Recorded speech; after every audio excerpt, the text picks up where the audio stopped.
This is an opportunity that the Lord has given us to share our testimony. None of this would be possible without Him.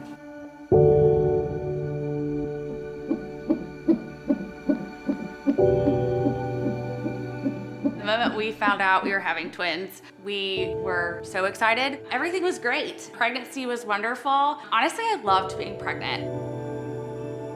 I loved being able to feel them and being able to feel the kicks and feeling them move. Haley had had an uncomplicated pregnancy, just doing well the entire time. The boys were growing appropriately. We went into the hospital. I was 38 weeks.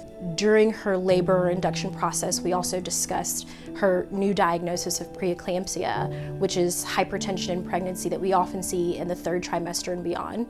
Dr. Whaley shared, hey, I think, we should do a C-section.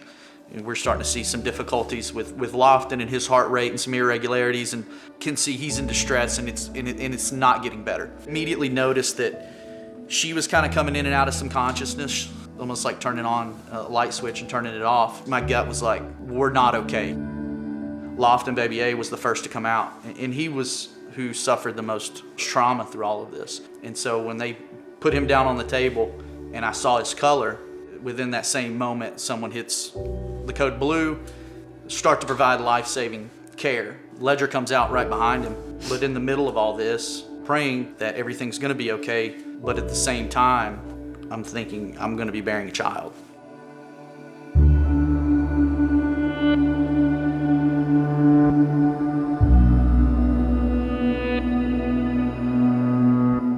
Haley suffered from what is called a retroperitoneal bleed, which are concealed hemorrhages. Unfortunately, they don't show up magically on any imaging, which I think contributed to how she fared in those moments thereafter. I remember touching my forehead to hers, and her skin just being white, clammy, cold. She was emergently taken to the operating room, and during that time, she lost her heart rate. She was coded by the surgical staff at St. Thomas Midtown.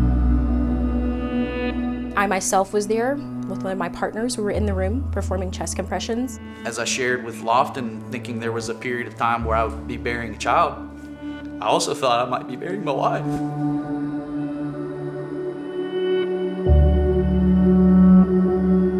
I remember certain pieces of waking up, hearing stories of Ledger was on my chest and that I got to have those moments. I don't remember those. Glad that I have visuals and pictures of those moments.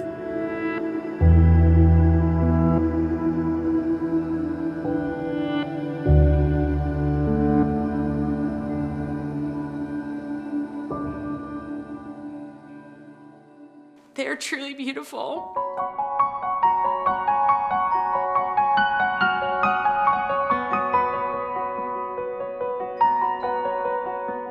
I have many people who are like, when do they not smile? How do you get them to smile? And I'm like, I don't know, they just smile. Lofton, he has some injuries on his brain, and there's some things he'll likely have to overcome physically, but he's here with us today and he's doing great.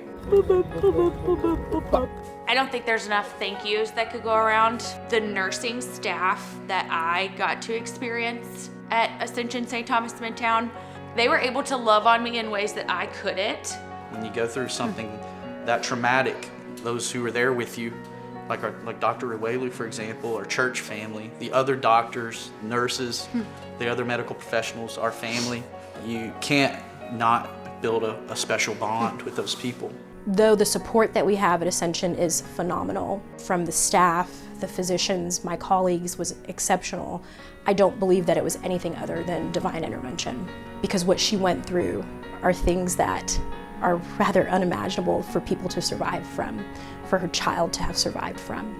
I'm a firm believer that that was a God thing.